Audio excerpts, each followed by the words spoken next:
Pakitang galing naman po ang ating unit ng PNP. Panoorin po natin. Para ipakita sa mga Boy Scout ang kanilang kaalaman.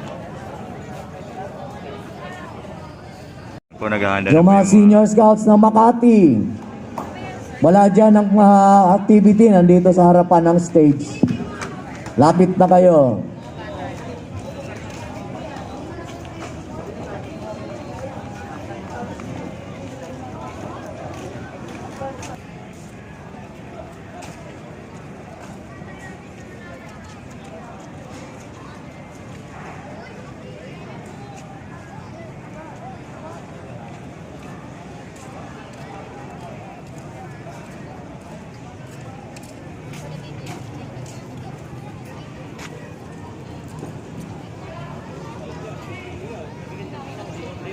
Naghahanda na po sa demo ang ating mga kapulisan. Lahat ng ating mga scouts na nandyan sa field, mag-report na kayo dito sa harapan ng grandstand.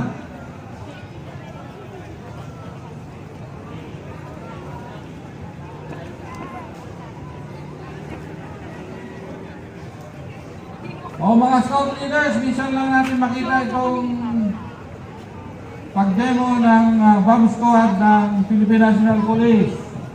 Papuntahin na lahat ng scout leaders yung Makati. Punta na kayo rito sa harapan.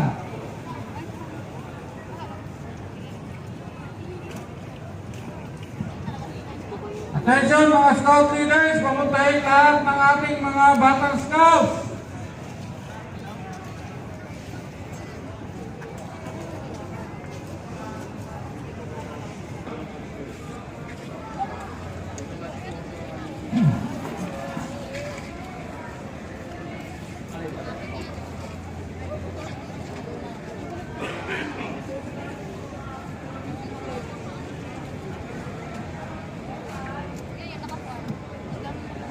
Yung mga batang scouts na nandyan pa sa gilid, pumunta na rito sa harapan ng stage.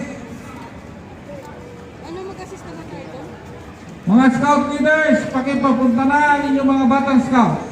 Tawagin natin. Pero alam ko dapat.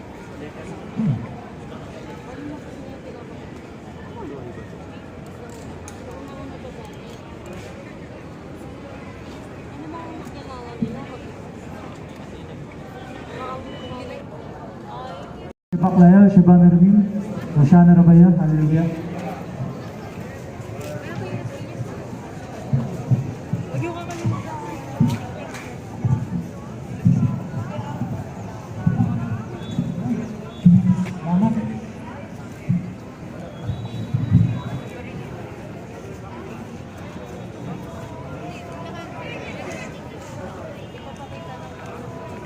Magandang hapon po ulit. Ako po nga pala si Police Lieutenant Colonel John de la Cruz Agro. Ako po ang Chief ng PNP Aviation Security EOD sa may Old LTO Building, Electrical Road, Pasay City. At narito po kami upang magpakita ng aming display o static display ng aming mga ilang kagamitan na ginagamit po natin sa pagsugpo o paglaban sa mga tinatawag nating terrorist threat devices. Narinig po ba ako ng mga kabataan natin, mga Cub Scout, Boy Scout, Senior Scout, and Eagle Scout na narito? Magandang hapon po sa atin. Mga bata, narinig niyo ba ako? Okay.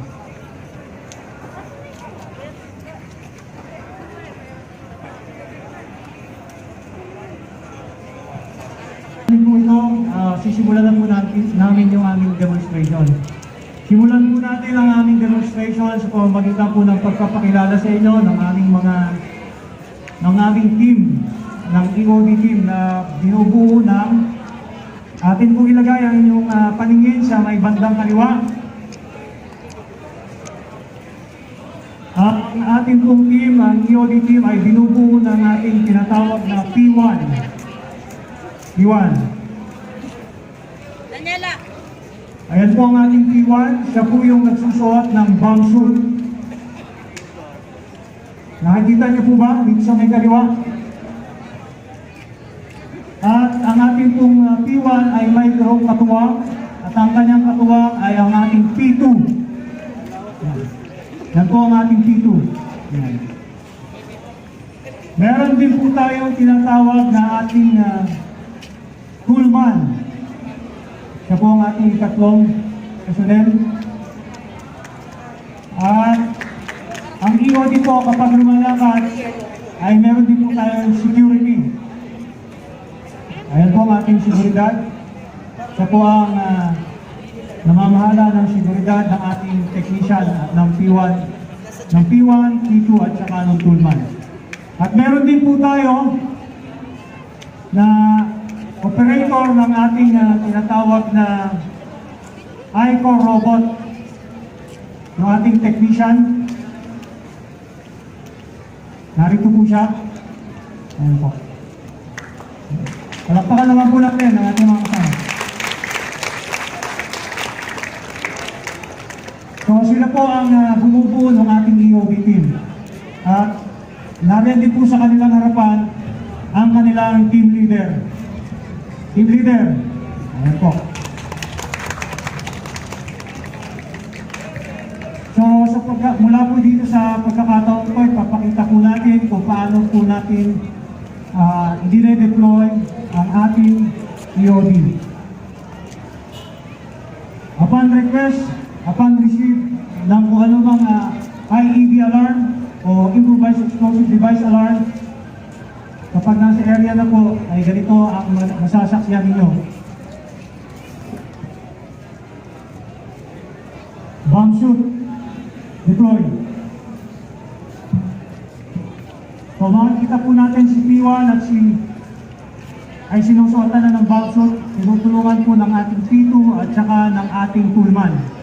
Kapagkat may kabigatan po ang ating tinatawag na bomb suit, kaya po kailangan niya ng katuwang upang mas mabilis niya itong may suot.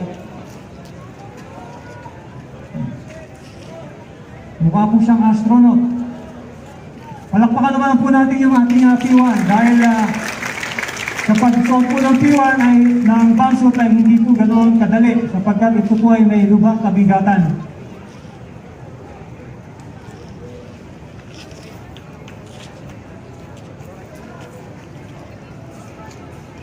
Ang ating pong bomb suit ay may ilang katangian. Ito po ay mayroong cooling system o pampalamig sa loob. At ito po ay ginagamit din naman ng may suot na pang proteksyon ng mukha, ng ulo, bukod sa katawan.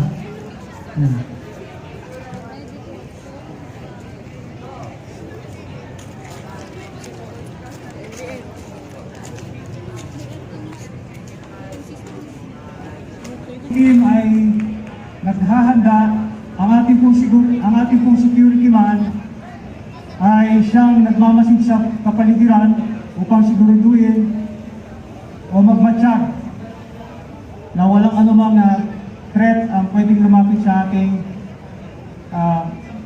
EOD technician.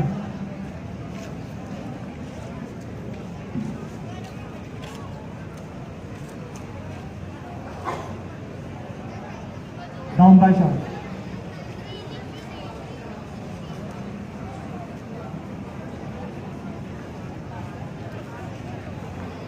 So, ang ating pong mga kaibigan, ang ating pong P1, palakpakan naman po natin siya. P1, approach. P2, follow.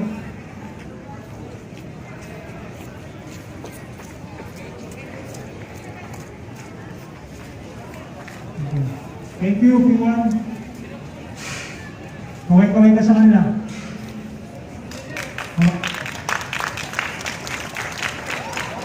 So, ang nagtawag ng ating P1 ay P1.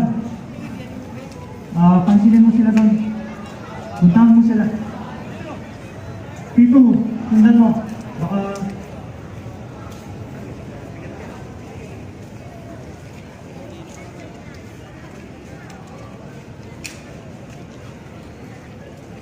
Si Sergeant Padua po ang may suot ng ating bomb suit.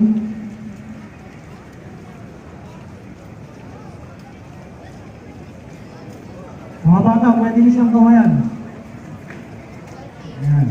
So yan si Sergeant Padua ng Aviation Security. Iwan, maaari ka na bumalik.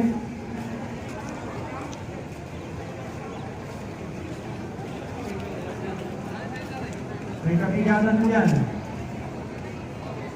O, P1, hold. Harapin mo yung gansan. Okay. O, pwede po magpa-picture.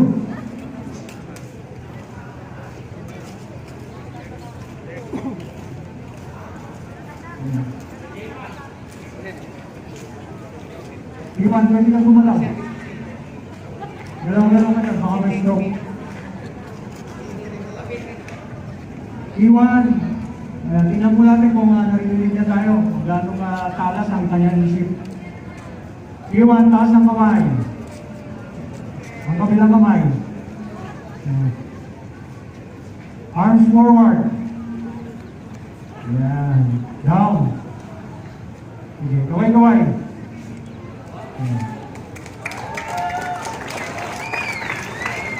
So, yun nasa kaliwa po yung kanyang tinatawag na control panel. Control panel, nandiyan po yung mga P1. Nandiyan po makikita niya yung kanyang communication, yung kanyang cooling system, at yung iba pang pangunahing gagamitan niya sa loob. P1, maaari ka na bumalik. Palakpakan mo natin si Iwan.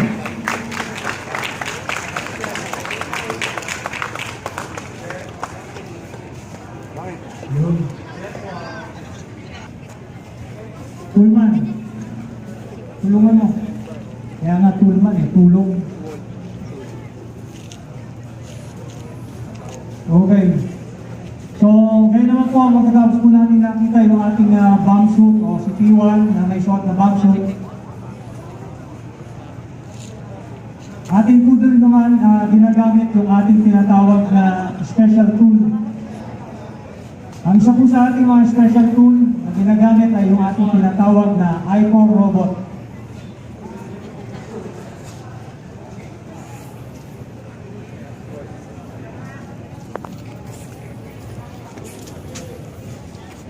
Mga bata, sa inyong kanan, tingnan ninyo yung paparating na kaibigan natin, ang ating I-4 robot.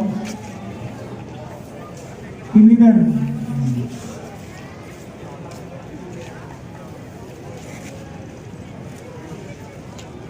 Ito po ang ating I-4 robot na ginagamit natin.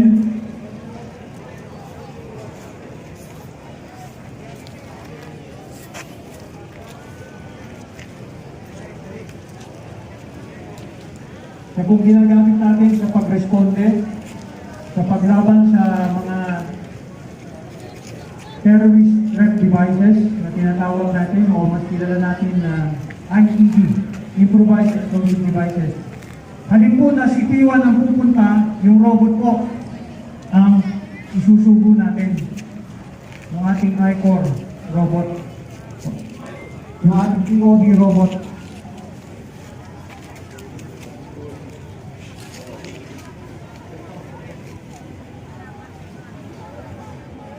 Okay. Yung ating po I-4 robot ay may mga ilang katangian. Meron po itong mga lula na gamit tulad ng kanyang camera. Yan po. Yan po yung kanyang camera. Nakakaikot po yan ng 360 degrees. At nakakapagtaas baba din po yan.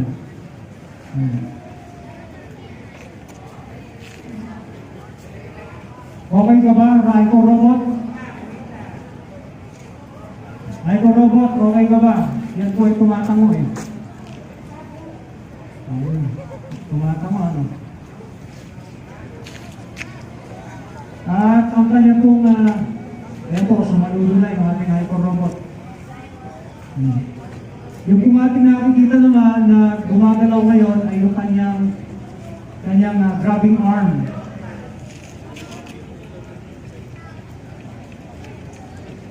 May kakayanan po itong dumampot ng mga bagay na dapat alisin.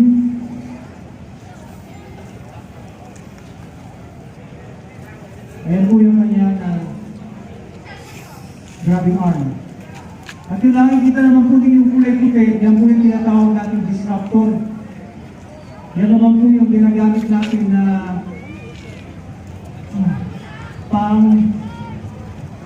panira natin o pag-disrupt natin sa sistema ng ITD. Yung nakikita niyo pong kulay puti na parang maliit na kanyon.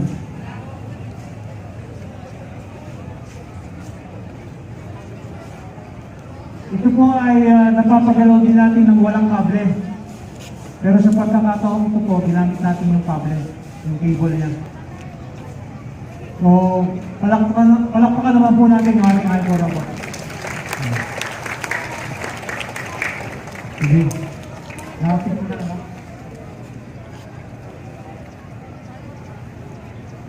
So, yan po ang ating ginagamit kapag ayaw natin i-deploy yung ating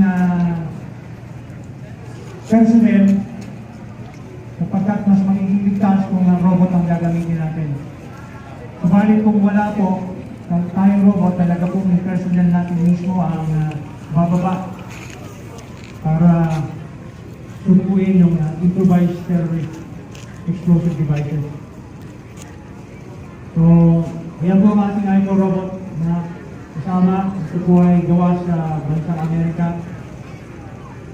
At po ating ang inyong bank technician. Sana po kapag may makikita kayong mga naka-block, alam niyo po na kung ano po yung gano'ng kahirap din yung buhay ng isang bank technician.